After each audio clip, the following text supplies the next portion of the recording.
El prólogo de Orid, 18 de abril. El venerable Juan Isauro, discípulo de San Gregorio el Decapólita.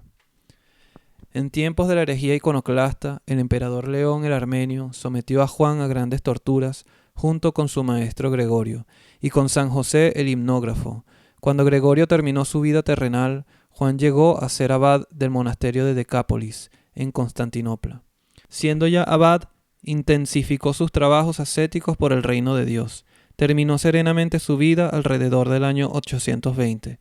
Tras su muerte, San José lo enterró honorablemente junto a la tumba de San Gregorio. El santo mártir Juan el Nuevo de Ioánina. Era oriundo de Oánina, la antigua capital del rey Pirro. Cuando sus empobrecidos padres murieron, el joven Juan se trasladó a Constantinopla y allí siguió ejerciendo su profesión de artesano. No hacía mucho tiempo que los turcos habían conquistado Constantinopla y muchos de los cristianos por temor habían renegado de Cristo y adoptado la religión de Mahoma. San Juan tenía su taller en el barrio de esos conversos al Islam. Cuanto más ferviente se hacía el amor a Cristo del joven Juan, tanto más se mostraba abiertamente como cristiano delante de aquellos traidores a Cristo.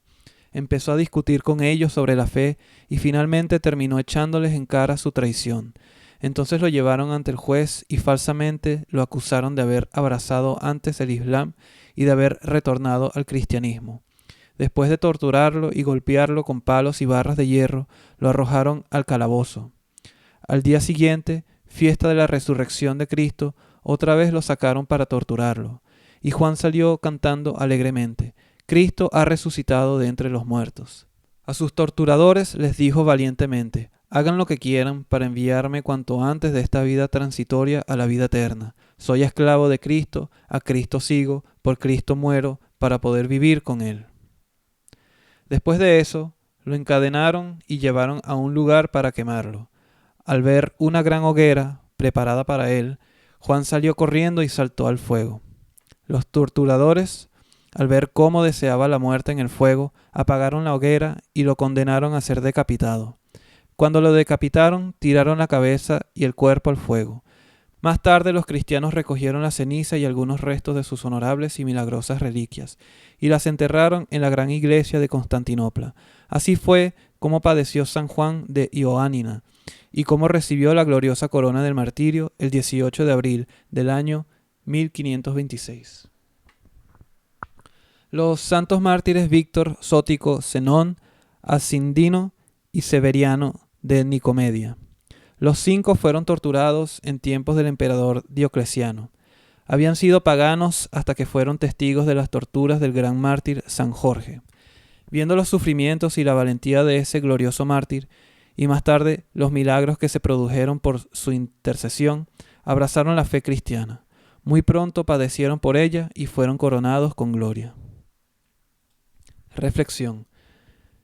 En una descripción del martirio de los cristianos bajo el rey persa Sapor, se dice: las espadas perdieron el filo, los portadores de espada cayeron exhaustos, los fabricantes de espadas se cansaron, sin embargo la cruz fue levantada aún más alto y brilló con la sangre de los mártires de Cristo. ¿Cuántas y cuántas veces los perseguidores de Cristo han pensado con satisfacción que habían terminado para siempre con el cristianismo? En realidad, lo que se terminó fue su vida, mientras que el cristianismo siempre se regeneró y volvió a florecer. Sin embargo, pese a esto, algunos de nuestros contemporáneos piensan que la fe cristiana puede ser desarraigada por la fuerza, pero no aclaran cuáles son los medios que usarán para ello. Se olvidan de que todos esos medios han sido probados y de que ninguno tuvo éxito. Con toda razón, Tertuliano les insistía a los paganos: en vano derraman nuestra sangre. La sangre de los mártires es semilla de cristianos. Contemplación. Contemplar al Señor Jesús resucitado. 1. Cómo su resurrección produjo una inmensa alegría en aquellos que lo amaban. 2. Cómo su resurrección produjo una inmensa amargura en aquellos que lo odiaban. 3. Cómo su última venida al mundo, en gloria y majestad, producirá diferentes sentimientos en las personas, en unos alegría y en otros amargura. Homilía. sobre el testimonio de los fieles testigos, porque no fue siguiendo artificiosas fábulas como os dimos a conocer el poder y la venida de nuestro Señor Jesucristo, sino como quienes han sido testigos oculares de su majestad. Segundo Pedro 1:16. Cuando los apóstoles hablan de la gloriosa resurrección del Señor, hablan en plural, porque el testimonio de cada uno de ellos es el testimonio del resto de los apóstoles. Así el apóstol Pedro escribe: porque no fue siguiendo artificiosas fábulas como os dimos a conocer el poder y la venida de nuestro Señor Jesucristo. Natanael no quería creer solamente de oídas.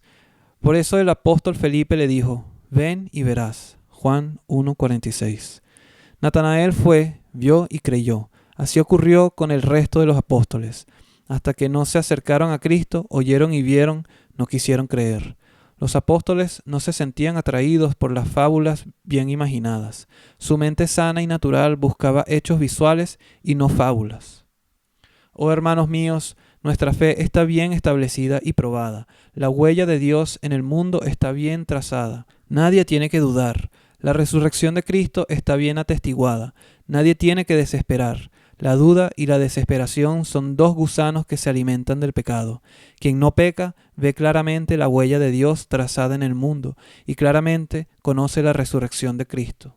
Oh Señor resucitado, fortalécenos con la fuerza de tu Espíritu Santo para que no pequemos más y no seamos ciegos ante tu huella en este mundo y la luz de tu gloriosa resurrección. A ti sean la gloria y la alabanza por los siglos de los siglos. Amén.